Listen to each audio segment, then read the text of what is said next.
Galera que não pode sempre estar aqui comigo às terças e quintas, ao vivo, às 8 horas da noite, se inscreve lá no meu canal do YouTube. Você também, você que gosta de mim, gosta do meu conteúdo, vai lá, se inscreve no meu canal do YouTube, ativa o sininho para receber as notificações sempre que entrar vídeo novo, porque a gente sempre tá jogando material lá. Então todas as minhas lives aqui na íntegra, elas vão lá pro meu canal do YouTube, então não deixa de se inscrever lá não, tem muito conteúdo bacana por lá.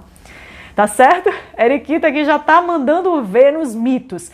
Eu perguntei, gente, lá nos meus stories ontem, eu enviei uma perguntinha, seguinte, amanhã vai ter live sobre os 10 maiores mitos da nutrição. O que é que você acha que eu vou falar de mito? E recebi um monte de mito, e o primeiro foi esse que a Eriquita falou de comer a cada 3 horas. Eu sei que vocês já estão manjando de vários mitos, então alguns eu vou passar até mais rapidinho.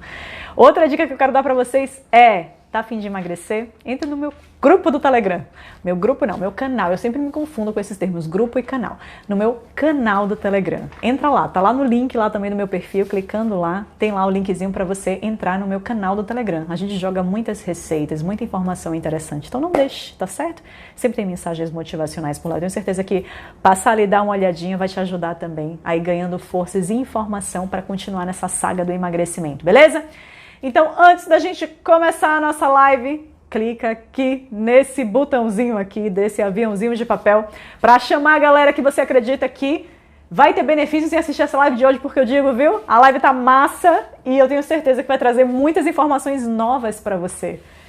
Então cola aqui, porque eu tenho certeza que ó, o aprendizado vai ser grande. Tem algumas coisas que eu sei que não, né? Que eu sei que todo mundo já tá careca de saber, que já é mito ultrapassado já, mas eu trouxe também. Então, a galerinha lá que respondeu a minha caixinha de perguntas lá de qual mito você acha que vai estar hoje aqui, uma galera acertou dos mitos que eu vou trabalhar hoje aqui com vocês, tá certo?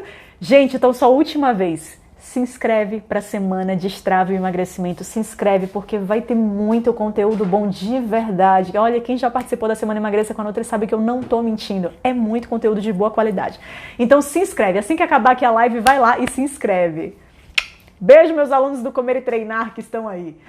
Vamos nessa, vamos começar então o nosso tema de hoje, que são os 10 maiores mitos da nutrição. Ó, elenquei os 10, alguns a gente vai passar mais rapidinho, alguns que eu sei que vocês já estão careca de saber, e outros a gente vai se alongar um pouquinho mais, mas eu quero tentar realmente passar rápido aqui, porque vocês sabem que eu sou prolixa, e eu quero ainda conseguir ler as perguntas de vocês no final dessa live, tá certo?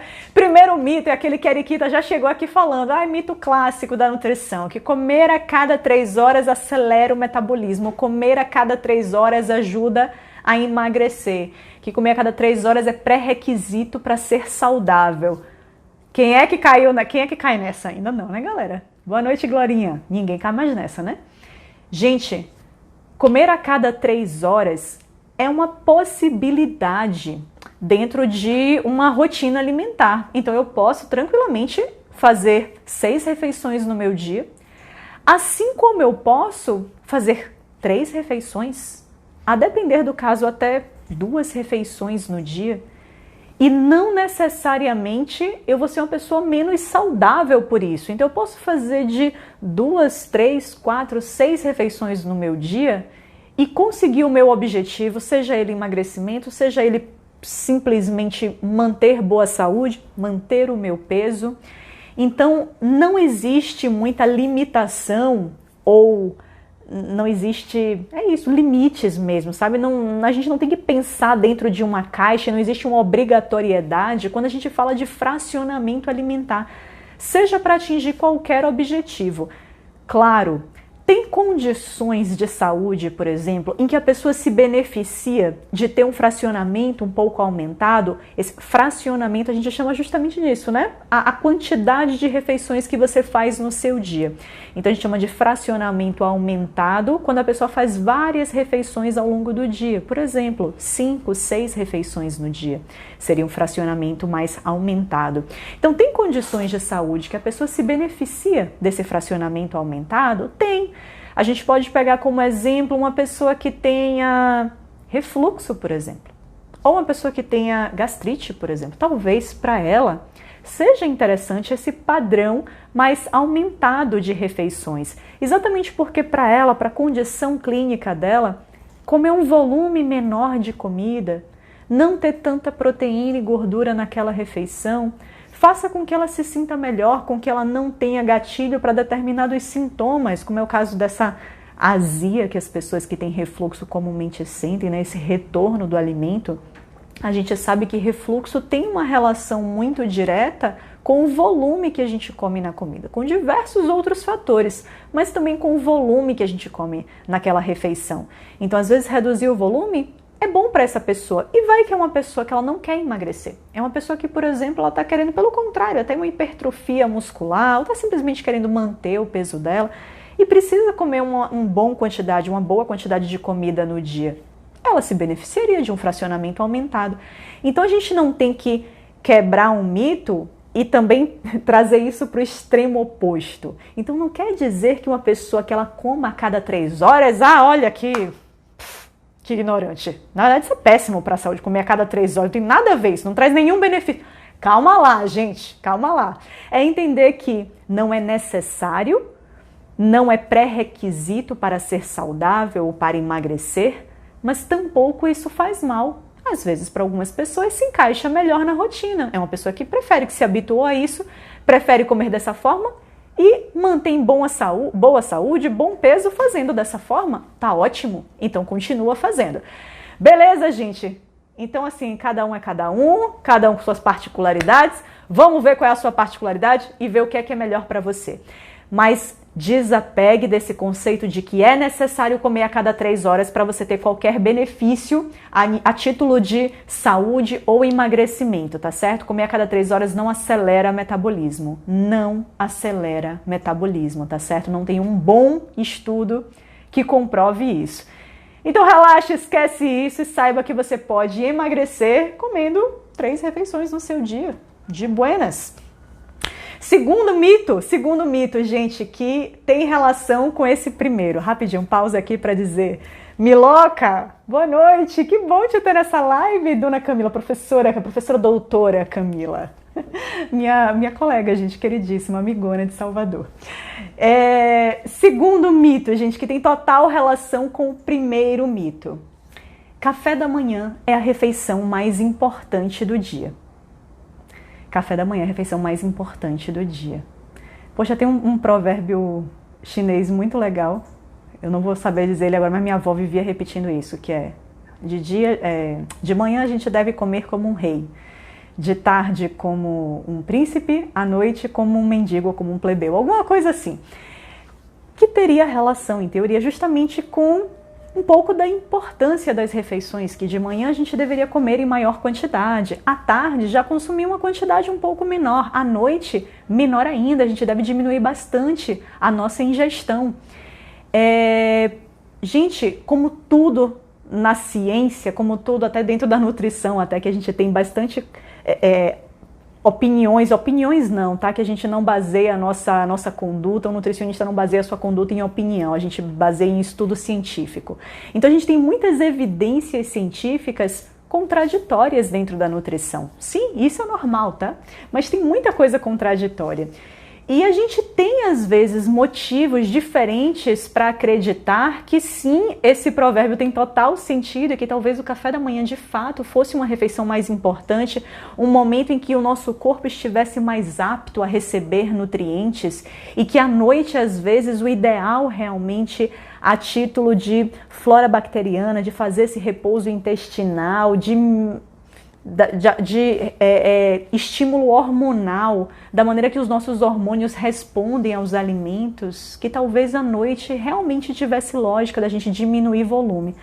Mas na prática, galera, como eu já disse, os estudos eles mostram coisas diferentes pra gente. Então, tem estudos, inclusive tem um estudo muito interessante, que ele foi feito só com mulheres até, que ele pegou mulheres que não eram habituadas a tomar café da manhã até, e pediu que essa galera tomasse o café da manhã, e pegou pessoas que até eram habituadas a tomar café, pediu para essas pessoas não tomassem o café da manhã. Em resumo, assim, dentro das conclusões do estudo, o que é que eles viram?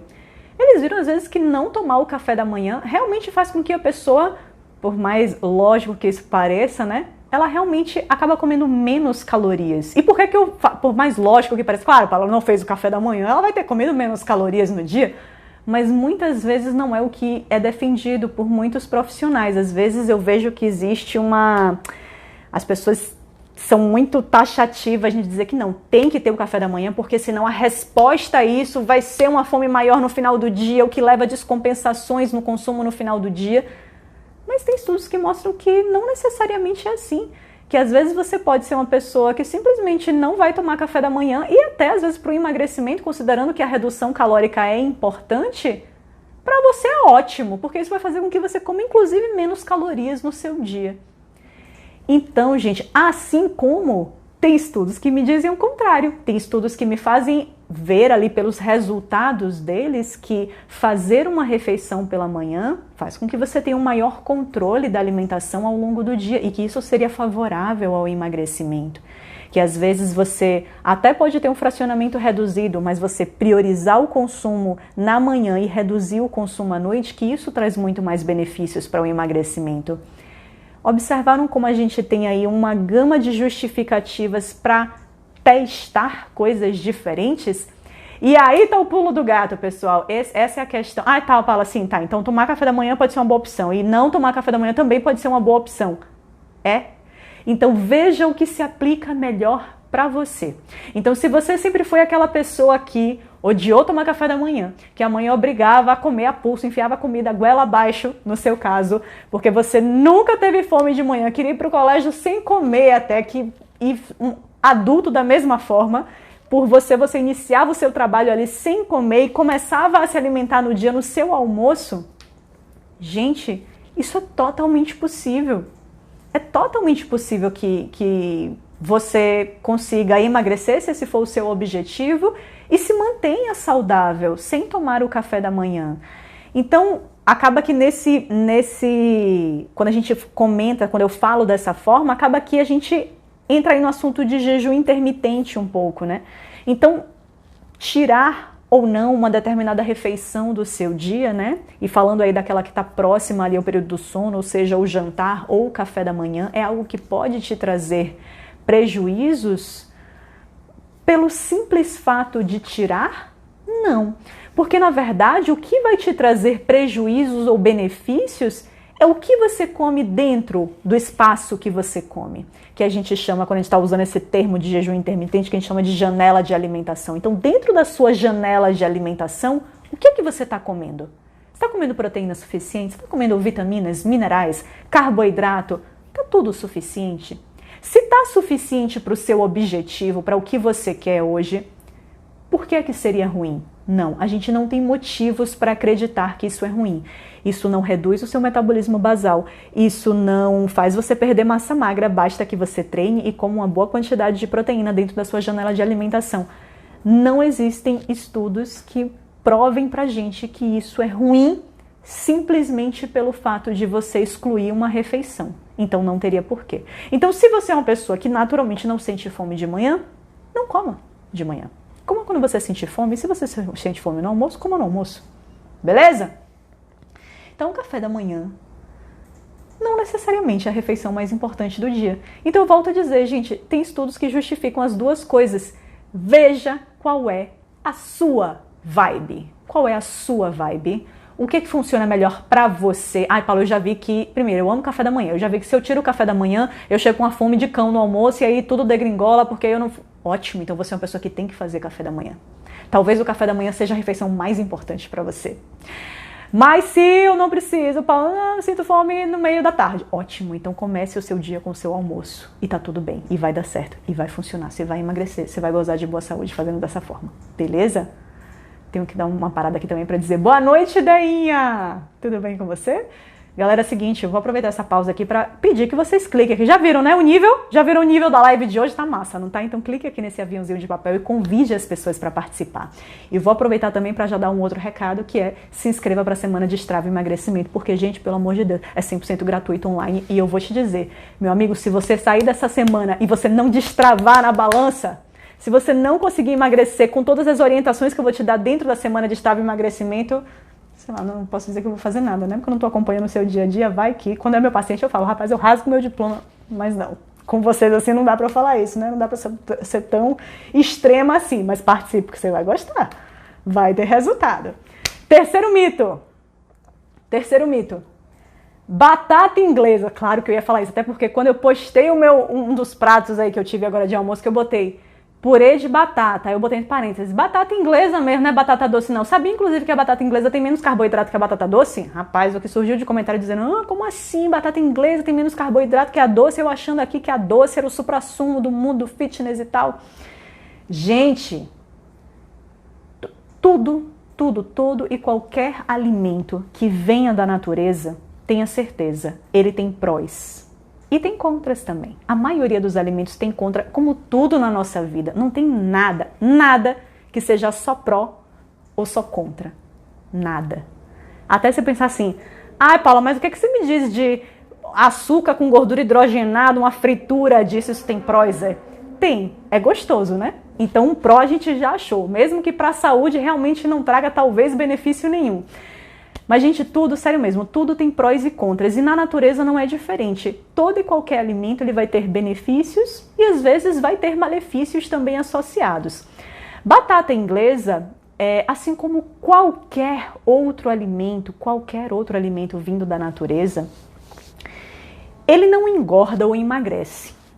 Isso já me leva a um outro mito também, mas beleza, daqui a pouco eu falo sobre ele. Então, batata inglesa não engorda.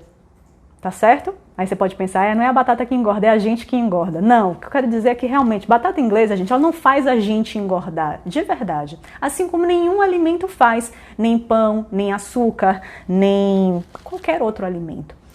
Tudo vai depender da frequência, quantidade e combinações que a gente faz no nosso dia.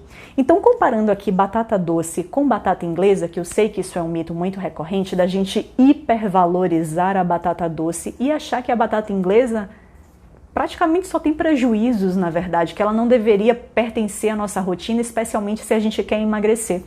Quando, na verdade, não tem nada a ver, nada a ver. Elas são diferentes.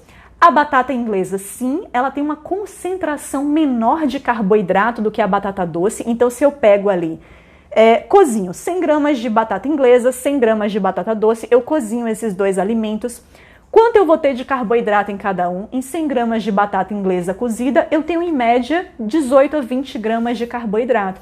Em 100 gramas de batata doce cozida, eu tenho em média 24 a 25 gramas de carboidrato. Então sim, existe uma pequena diferença entre a batata inglesa e a doce, e a inglesa tem menos carboidrato. Mas é só isso? Não, a gente está falando de um alimento ali bruto da natureza, então ele tem vitaminas e minerais. Então, enquanto a batata doce ela vai ser mais rica, por exemplo, em beta-caroteno, já observou como a polpa dela é mais alaranjada que a batata inglesa? Então, enquanto a batata doce vai ter um pouquinho mais de beta-caroteno, que é aquele precursor lá da nossa vitamina A, que é muito bom, vai estar em tudo que é alaranjado e avermelhado. Enquanto ele tem um pouquinho mais disso, a batata inglesa vai ter menos realmente, mas vai ter um pouquinho mais de ferro, por exemplo. Então, a batata inglesa tem um pouquinho mais de proteína do que a doce. Já a doce tem mais fibra do que a inglesa. A batata doce tem aí que mora o X da questão. A batata doce, Juliana aqui falando, tem um índice glicêmico menor. E talvez por isso até tenha sido tão propagado nessa coisa de que a batata doce ela é muito superior que a batata inglesa.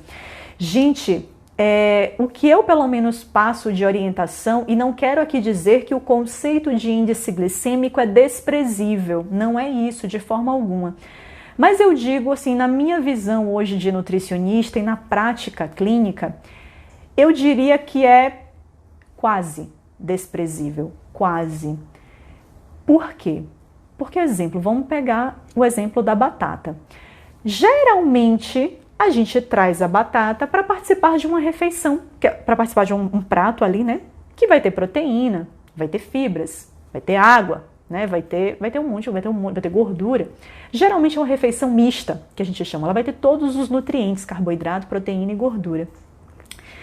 Quando a gente traz um carboidrato para participar de uma refeição que tem tudo isso associado, tem fibras, tem proteínas, tem gorduras, automaticamente eu já vou estar mexendo na carga glicêmica dessa fonte de carboidrato. Eu já vou estar mexendo na carga glicêmica desse alimento. A carga glicêmica tem relação com isso, com a quantidade de alimento que você está colocando no prato e a combinação que você vai ter ali. Ou seja, qual o impacto que a minha subida ali da glicose vai ter?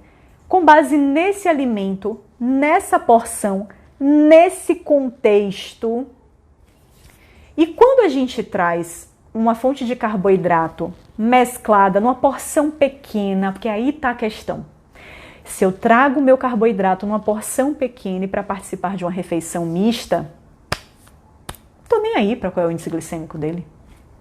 Se o índice glicêmico da batata doce é um pouco menor do que o da batata inglesa, numa porção pequena e num contexto de mistura de nutrientes, de associar isso com fibra, com outros alimentos que são complexos de serem digeridos e absorvidos, que é o que a gente faz quando a gente bota lá num prato com carne, com batata, por completo a importância. Então é isso, gente, eu não quero desprezar a importância do índice glicêmico, não é para um grupo da população, como é o caso dos diabéticos, por exemplo.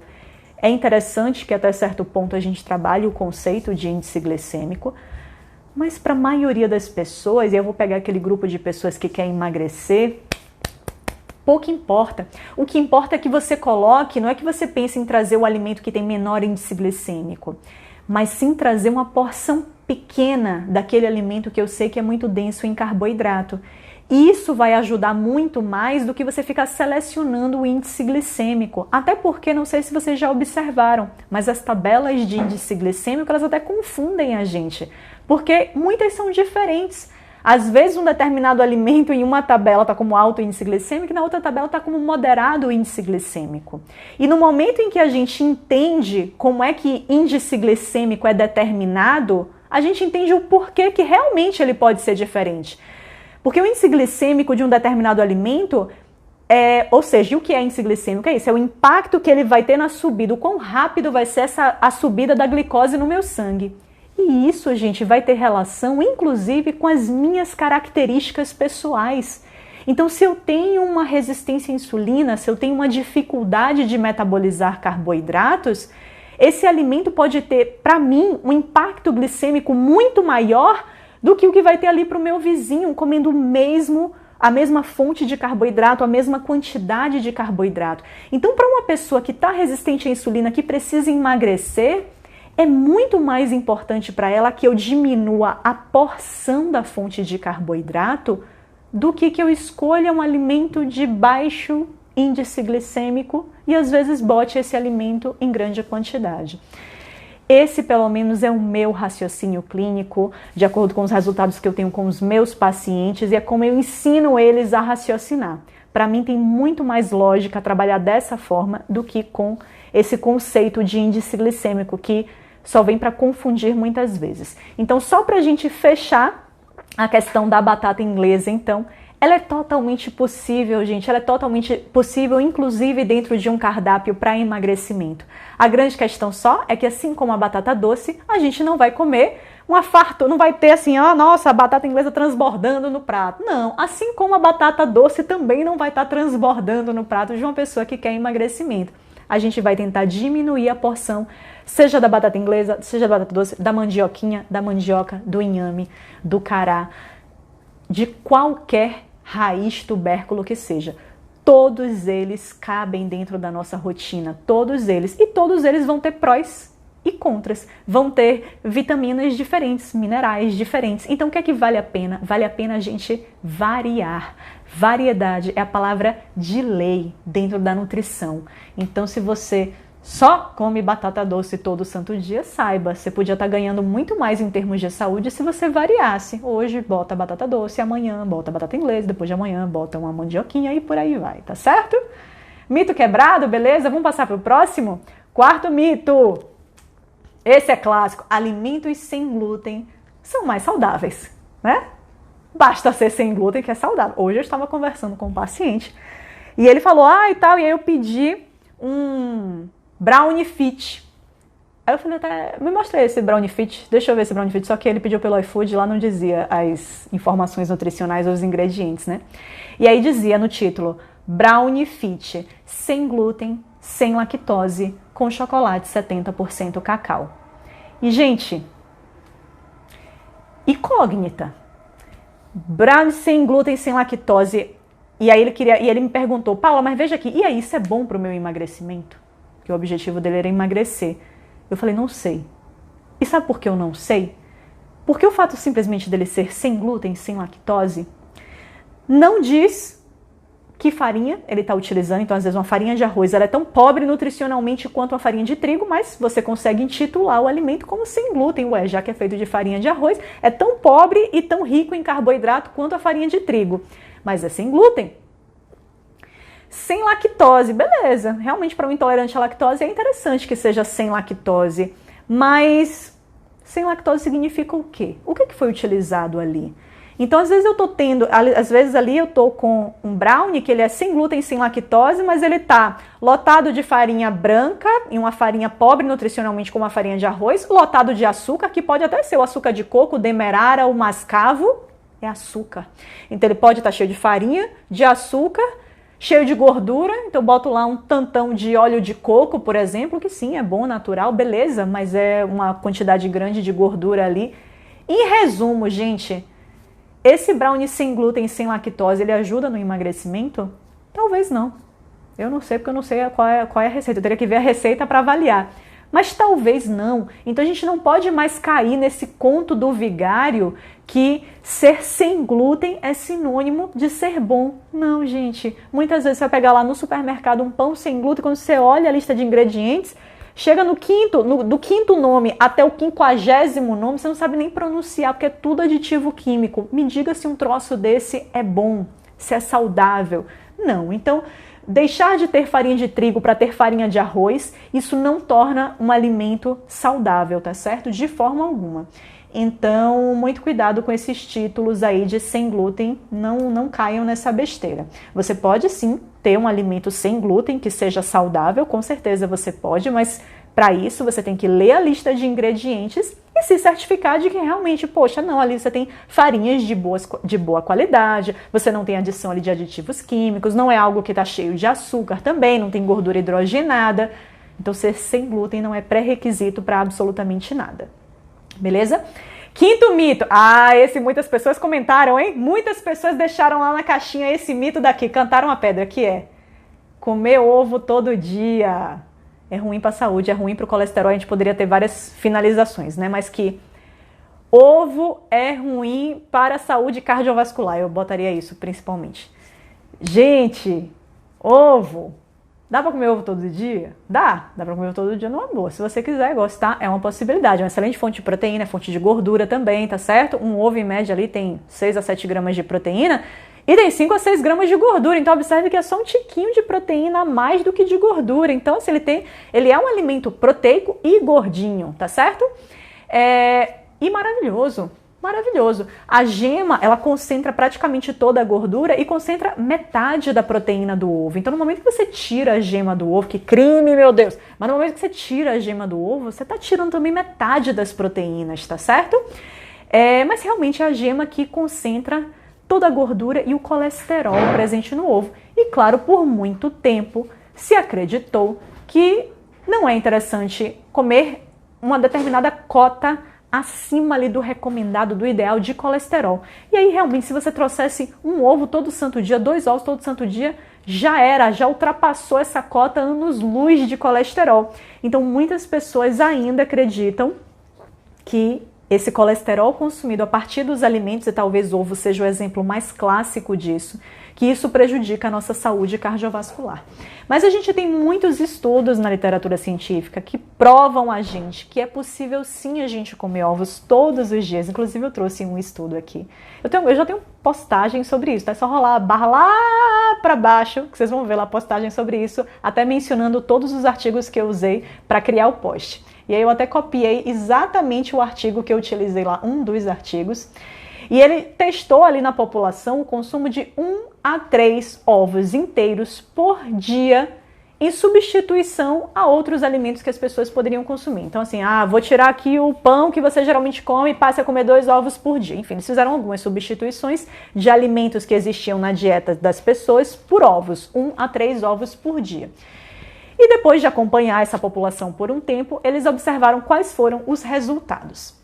Vou citar aqui os resultados que esses pesquisadores encontraram em uma população que passou a se alimentar todo santo dia com 1 a 3 ovos por dia. Em geral, o HDL, que é o bom colesterol, eu não gosto de chamar de bom e mal, porque cada um tem a sua função, mas em geral é o bom colesterol, ele tendeu a subir nessas pessoas que substituíram algum alimento por ovos todos os dias. Então, em geral, o HDL aumentou. O LDL, que é o dito colesterol ruim, ele geralmente manteve-se inalterado, mas em algumas pessoas ele aumentou também. Então, algumas pessoas reagiram com aumento. Foi mais ou menos 30%. Ó, você vê, não é nem um percentual tão desprezível, é bastante até. 30% das pessoas, né, da população ali desse estudo, respondeu aumentando também o colesterol ruim, o LDL. Então, o que é que eu tenho a dizer sobre isso? Já li muitos estudos depois, porque esse é um assunto, inclusive, que muito me interessa, que é colesterol, porque o meu colesterol é elevado de natureza, né? É genético. Então, eu gosto muito de estudar sobre colesterol. E realmente eu já vi que tem pessoas, gente, tem muitos estudos mostrando que existem pessoas que elas são mais suscetíveis a absorver, digamos assim, mais colesterol dos alimentos. Aqui o perfil de colesterol seja um pouco mais influenciável pela quantidade de colesterol que eles consomem na alimentação deles. Isso parece ser um perfil menor, um percentual menor da população, mas sim existem essas pessoas que vão responder com um aumento também do LDL, além do aumento do HDL.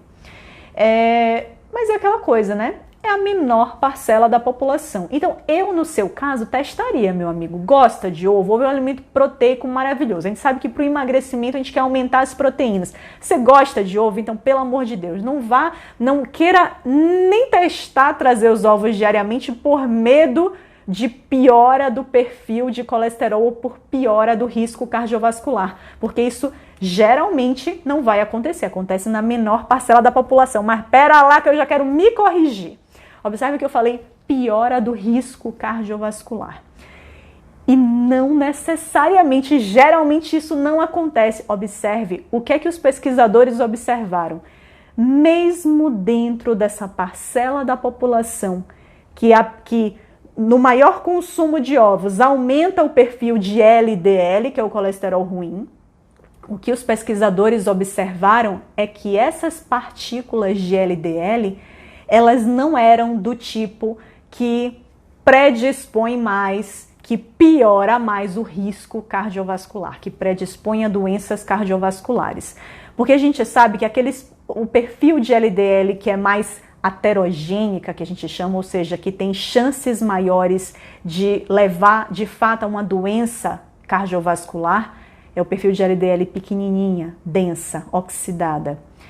E o que esses pesquisadores viram é que apesar do aumento de LDL, quando eles avaliavam o tipo de LDL, era aquela LDL maior, mais leve, menos densa, que geralmente não está associado a uma piora de risco cardiovascular.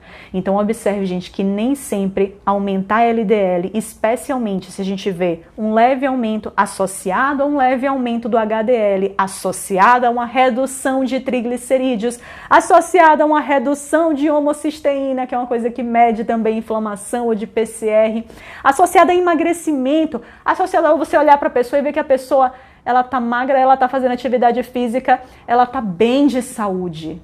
Então a gente tem que parar de achar que aumentou um tico do meu LDL, meu Deus, isso é ruim, essa dieta é ruim para mim porque aumentou o meu LDL. Calma, olha o contexto como um todo, vê o nível que tá. Vamos olhar esses antecedentes familiares aí, vamos buscar todos esses fatores de risco para a gente chegar a uma conclusão se a gente está falando de uma piora de saúde cardiovascular ou não. Então não é todo e qualquer leve aumento de LDL que a gente pode interpretar como uma piora de risco.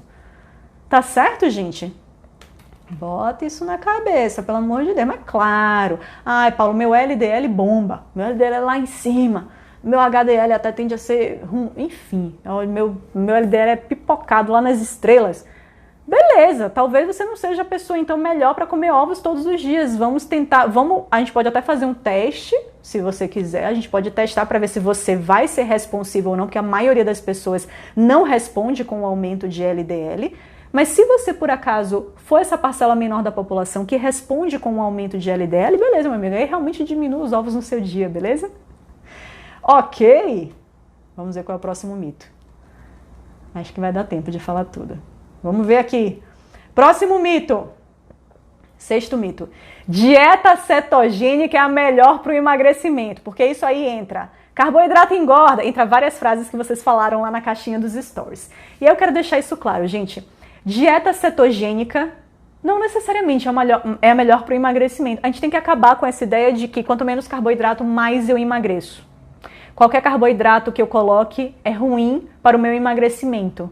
Não, tá totalmente deturpado esse conceito. Isso não é verdade, tá certo?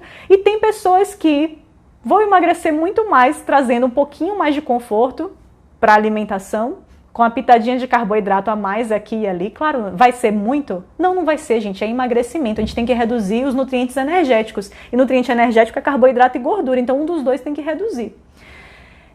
Mas é verdade que necessariamente eu vou ter uma melhor performance de perda de peso quanto mais eu restringir os carboidratos e mais aumentar a gordura, porque lembre-se, dieta cetogênica é uma dieta gorda, é uma dieta gorda que quando o nutricionista fala gordo, gente, é rica em gordura mesmo, tá? Então, dieta cetogênica é uma dieta rica em gordura e com baixíssimo teor em carboidrato.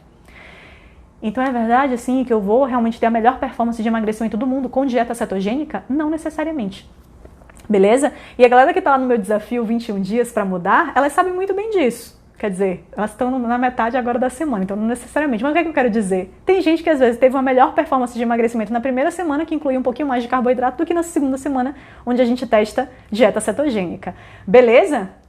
Então, assim, dieta cetogênica é uma ótima opção para emagrecimento. Não é a melhor, não é nada. Então, assim, eu não tenho que acreditar que se eu boto um pouco de carboidrato, ferrou, jogou por água abaixo, aumentou a insulina, já era, não vou emagrecer. Não, isso não é verdade. Então, tanto low carb quanto low fat podem ajudar no emagrecimento. Como é que a gente vai escolher? A gosto do freguês e de acordo com os exames da pessoa. Se tem uma resistência à insulina importante, eu prefiro reduzir um pouco mais os carboidratos. E reduzir os carboidratos não significa fazer dieta cetogênica. Pode ser uma dieta baixa em carboidratos. Cetogênica eu diria que é uma dieta baixíssima em carboidratos, tá certo? Tem relação com o sétimo mito. Carboidrato à noite engorda. Gente, você pode substituir carboidrato por qualquer palavra que não faz sentido. Carboidrato engorda? Não. Pão engorda? Não. Abacate engorda? Não. E o momento do dia que eu vou comer vai me fazer engordar mais ou menos? Não. Tá certo? O que mais... Olhe, aí os pensamentos aqui na minha cabeça começam porque eu tenho várias coisas para falar para vocês. Mas o que eu diria que mais importante eu teria a dizer dessa informação aqui, gente, é que se a gente for avaliar o grosso dos estudos, todos eles mostram pra gente que importa muito mais quantidade, importa muito mais quanto e o que eu como, do que quando eu como. Então, o horário que eu como aquilo vai importar, pode até importar um pouco, mas vai importar num grau infinitamente menor do que o que e quanto eu como. Então, eu não tô nem aí se você vai comer carboidrato à noite. Eu tô aí se o seu objetivo for emagrecimento, claro, gente, é porque o meu principal público é de emagrecimento, então tudo eu vou dar exemplo pro emagrecimento, tá bom? O que eu tô aí é para no final do dia quanto você vai ter consumido de carboidrato. Isso vai ser uma informação importante no seu emagrecimento. Então, quanto você consumiu no total do seu dia de carboidrato, proteína e gordura é uma informação importante para o seu emagrecimento. Agora, se esse carboidrato ele vai estar no café da manhã, no almoço, no jantar, isso vai ter um peso infinitamente menor na sua resposta de emagrecimento no final do mês. Então, eu meio que não estou nem aí para onde você vai botar o seu carboidrato, desde que seja pouco. Já que o objetivo é emagrecer, a gente tem que reduzir. E o que é pouco, Paula? Pouco é diferente para cada um, gente. Pouco é diferente para mim, para minha estrutura, e pouco é diferente para um homem com estrutura muito maior, que tem um treino X, treina muito mais do que eu. Pouco é diferente para cada pessoa. Então, pouco para um pode ser muito para você e vice-versa, tá bom? Então, muito cuidado quando vocês interpretarem a informação aqui que eu tô dando. Pouco é realmente relativo e vai mudar de pessoa para pessoa. Mas é isso, gente. Esqueçam muito essa coisa do quando e pensem muito mais no o que e quanto, tá bom? Isso é uma informação muito mais importante para o seu resultado de emagrecimento no final do mês do que quando você coloca esse carboidrato, tá certo? 8º mito. Essa é boa também, ó. Banana ou pão, ou qualquer coisa que você pensar de fonte de carboidrato, mas banana e pão são os mais frequentes. Banana principalmente, né, gente? Ou a galera da low carb. Banana ou pão não podem entrar em uma dieta low carb. Isso é um mega mito. Porque, na verdade, gente, se você for pensar no conceito da palavra low carb, baixo carboidrato. Menor parcela dos percentuais de nutrientes, carboidrato, proteína e gordura, a menor parcela vai ser carboidrato, isso é uma dieta low carb. Tem pouco carboidrato, beleza, mas tem. O que você vai colocar de carboidrato? Mesmo que você quer colocar açúcar no pouco de carboidrato que você vai consumir, você pode colocar. É o que o nutricionista vai te indicar? Óbvio que não. Óbvio que eu, como sou nutricionista, eu quero que você coma alimentos que tenham a maior densidade nutricional. E eu tô aqui me referindo principalmente a vitaminas, minerais. Eu quero que você coma alimentos de verdade, brutos. Então, se você vai comer pouco carboidrato, é óbvio que eu não vou te dar isso na forma de açúcar. É óbvio que eu não vou te dar isso na forma de maltodextrina, de um produto industrializado. Não, se você vai comer pouco carboidrato, meu amigo, tem que ser o melhor carboidrato. Vai comer fruta, vai comer raiz e tubérculo, vai comer um feijão, uma lentilha. Isso é nutritivo. Tá certo? Isso tem carboidrato e é nutritivo. E não é tão denso em carboidrato, justamente porque esses alimentos estão na forma bruta, estão cheios de água, cheios de fibra. Beleza? Então, gente, na verdade, qualquer alimento cabe dentro de uma dieta low carb. A grande questão é que se serão poucos carboidratos, é pouco. Então, a porção provavelmente vai ter que ser pequena. Então, assim, Paulo, e o que é pouco para você, Paulo? O que é pouco aqui para essa pessoa? Digamos que para essa pessoa aqui, eu considero que pouco para ela, para o nível de treino dela, para as características dela, seja 80 gramas de carboidrato no dia. Uma banana média de 100 gramas, é uma banana boa, viu? Grandinha até assim, ó, 100 gramas de banana, ela tem em média 25 gramas de carboidrato, 20 a 25 gramas de carboidrato. Cabe 25 gramas de carboidrato dentro de 80 gramas de carboidrato? Cabe? Cabe, óbvio. Pode ser uma banana? Pode, minha filha. Se você gosta de banana, coma banana. Não fique se privando de... Aí tem gente que não consegue, que acha que dieta low carb é uma porcaria, é um lixo. Tentei, Paula, não consegui fazer. Por quê? Porque eu não podia comer banana e eu amo banana. Não tem lógica isso. Então, dentro dos seus carboidratos, você bota, meu amigo, o que você quiser. Aquilo que você mais gosta.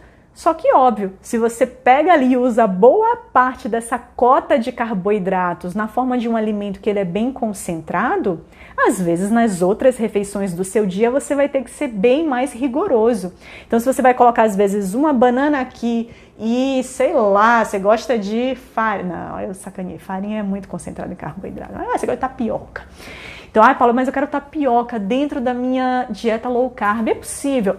Só que você vai comer uma tapioca aqui e aqui você vai comer só um omelete. Aqui você vai comer um pedaço de carne com salada e com um pedaço de abóbora. Aqui você vai comer só um iogurte com canela. E por quê? Porque você escolheu gastar toda a sua cota de carboidratos em uma tapioca. É seu critério, mas aí nas outras refeições, então você vai ter que ser bem, fazer bem apertadinho no carboidrato para bater essa cota.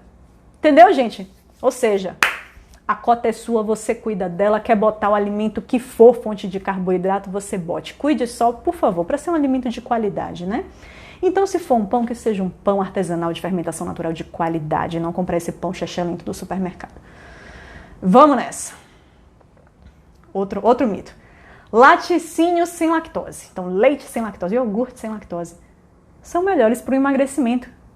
É melhor para a saúde que seja sem lactose. Gente, ser sem lactose beneficia aquelas pessoas que têm intolerância à lactose. Ser sem lactose vai beneficiar única e exclusivamente aquela pessoa que ela não tem a enzima responsável por quebrar essa lactose. Mas um iogurte que ele é com lactose e o mesmo iogurte sem lactose, ele vai ter a mesma tabela nutricional, em regra. Ele vai ter a mesma tabela nutricional. Ele vai ter a mesma quantidade de proteína, a mesma quantidade de gordura e a mesma quantidade de carboidrato. Então, entenda, um iogurte sem lactose não é um iogurte sem carboidrato. Ele é um iogurte onde a lactose que está presente ali, ela já está quebrada. A lactose é assim, um negocinho assim, 2 pérolas unidas. E o que a gente precisa, no momento que a gente come isso aqui, a gente tem uma enzimazinha lá no nosso intestino que quebra isso e separa, porque a gente vai absorver isso aqui. Uma perolazinha, 2 perolazinhas soltas é o que a gente vai absorver. Então, para quem não tem essa enzima lá no intestino que faz isso, o que a indústria já faz? A indústria joga uma enzima ali dentro que essa pessoa já vai receber esse iogurte com o teor de lactose que tem ali já quebrado. Muda o que para mim, que não sou intolerante à lactose? Nada. Não muda nada. Porque a indústria só facilitou ali a minha digestão, minha lactase não vai ter trabalho, já chegou digerido para ela, mas é a mesma quantidade de carboidrato, proteína, gordura e calorias. Não muda absolutamente nada, tá certo? Então, realmente, algum alimento sem lactose vai beneficiar aquelas pessoas que são intolerantes, beleza? Gente, antes de eu falar o 10º mito, eu queria aproveitar que a audiência que está boa para convidar vocês para participar da Semana Destrave o Emagrecimento. É semana que vem, no sábado a gente já está abrindo a comunidade do Face, aquela comunidade lá da Semana Emagreça com a Nutri, que é maravilhosa, que eu ajudo vocês, onde vocês vão postar as fotos dos seus pratos, eu vou lá comentar, faz isso aqui, tira isso, bota isso, reduz isso, aumenta aquilo outro. Isso ajuda no emagrecimento. É pra galera que quer emagrecer, hein? É pra galera que quer destravar a balança, galera que tá empacada. Sabe você que acha que faz tudo certinho, treina, se alimenta direitinho e não consegue ver resultado de emagrecimento ou acha que o emagrecimento tá muito lento? Se inscreve, não deixa de se inscrever, porque vai ser muito show. E as aulas estão novas, galera. Então, quem já se inscreveu pra semana, quem participa, Eriquita, a galera que participa de toda semana que eu faço, participa dessa, porque as informações são novas, tá certo? As informações lá nas aulas são novas e estão muito boas, beleza? Minhas lives aqui no Instagram não ficam salvas. Elas não ficam salvas, então se inscreve no meu canal do YouTube, porque se você perde aqui, vai encontrar lá. Semana de Destrave o Emagrecimento, as aulas são apenas para quem se inscreveu. São aulas gravadas e que são divulgadas apenas para quem se inscreveu. Elas não vão estar aqui no meu Instagram, não vão estar no meu canal do YouTube. É só para quem se inscreveu. Então se inscreve. Então se inscreve, criatura, pelo amor de Deus. Vamos para o 10º mito. Tchan, tchan, tchan. Eu acho que esse... sem graça. Esse eu já cantei a pedra antes aqui. Que foi uma coisa que vocês disseram muito lá nos stories, que é...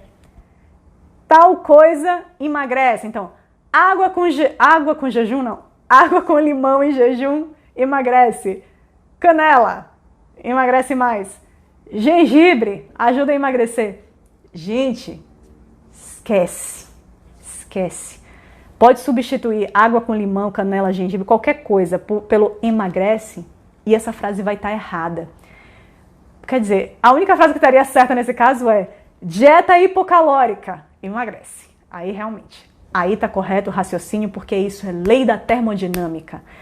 Para a gente usar a nossa energia, precisa vir a mensagem de que tá escasso, de que é um bem escasso para o seu corpo ter mais trabalho, fazer o mais trabalhoso que é meter a mão na nossa própria reserva de energia. Mas botar aí qualquer água com limão de manhã emagrece. Não emagrece, gente. Não emagrece não. Nada a ver. Quer espremer o limão lá na água? Paulo, mas eu já tenho isso como hábito. Ótimo. Limão é bom em qualquer momento do dia. Seja em jejum, seja no almoço, seja no jantar, seja no lanche. Em qualquer momento, limão é bom. Fonte de vitamina C, maravilhoso. Tem ácidos maravilhosos pra gente. Então, quer botar isso? Pode botar. Não tem problema. Já tá no hábito, sem problema. Não precisa tirar. Gengibre, canela ou qualquer coisa do tipo, qualquer coisa que seja mais termogênica, né? Gente, não seja ingênuo a ponto de achar que uma colherinha, uma pitadinha de canela aqui e ali, umas lascas de gengibre, umas raspas de gengibre, isso vai fazer acelerar o seu metabolismo a ponto disso ser representativo a nível de perda de peso no final do seu mês, porque não vai ser. Então utilize todos esses alimentos, todos esses condimentos, essas ervas, use tudo isso, mas pelo motivo correto, que é trazer uma gama maior de substâncias antioxidantes e anti-inflamatórias, fitoquímicos que são bons para a sua saúde, mas não porque isso vai fazer você emagrecer mais, porque aí você está sendo muito ingênuo em pensar dessa forma. Então vá fazer o seu tal do seu déficit calórico, aumenta as proteínas dessa dieta e aí sim que você vai ter emagrecimento efetivo no final do mês. Acelera aí esses treinos, aumenta a intensidade ou a frequência desse treino, aí você vai ter uma resposta boa de emagrecimento no final do mês. Mas não vá achando que a pitada de canela que você vai jogar no seu café, que isso vai influenciar em alguma coisa, beleza? Galera, perguntaram aqui em relação a consultas online. Então, gente, consultas online fácil para todo mundo, tá bom? Mora em qualquer lugar do mundo, posso fazer um atendimento personalizado para você. É só ir lá, tá o link no meu perfil. Mentira! E passa a seguir a Clínica Você Bem, por favor, dá uma moral aí pra minha clínica aqui em São Paulo, Clínica Você Bem. Então segue aí, @Clínica Você Bem, fala com Kelly, tem lá o WhatsApp lá na clínica, fala com ela e você pode saber mais sobre as consultas. Presencial, gente, minha galera de Salvador e Brasília, presencial só aqui em São Paulo, tá bom? Enquanto a pandemia durar, só aqui em São Paulo os atendimentos presenciais, mas online continuo fazendo para todo mundo, beleza? Gente, assim que eu acabar aqui a live, vou colocar lá no meu perfil aquele velho post com a plaquinha do comente aqui. Então deixa o seu comentário lá se você gostou dessa live com o principal insight, a principal sacada, dica que você pegou nessa live de hoje, tá certo? Eu acho que foram muitas, né? Escolhe aí a principal que você acha, ou as principais, e deixa lá o seu comentário porque é muito importante pra mim. Não deixa de fazer isso não, por favor, tá bom? Então é isso aí. Vou terminar aqui dizendo que se inscreva para a Semana de Strava e Emagrecimento. O link tá lá no meu perfil, é só clicar lá. Vou jogar aqui nos stories também para facilitar a vida de vocês com aquele arraste para cima. E não deixa de se inscrever. Beleza? Beijo, gente. Obrigada. Ah, sim, aviso que a semana é gratuita, tá bom? Então não deixa de se inscrever porque é gratuito, gente. É informação de muito boa qualidade que vocês vão receber de maneira totalmente gratuita. Então não deixa de se inscrever, não. Beijo, galera. Boa noite, obrigada. E quinta-feira tô aqui em mais uma live de aquecimento para essa semana do Destrave e Emagrecimento. Beleza? A live não fica salva aqui no Instagram, mas vai lá pro meu YouTube. Então se inscreve lá no meu canal do YouTube. Não deixa lá de se inscrever, não. Beijo, galera. Boa noite para vocês.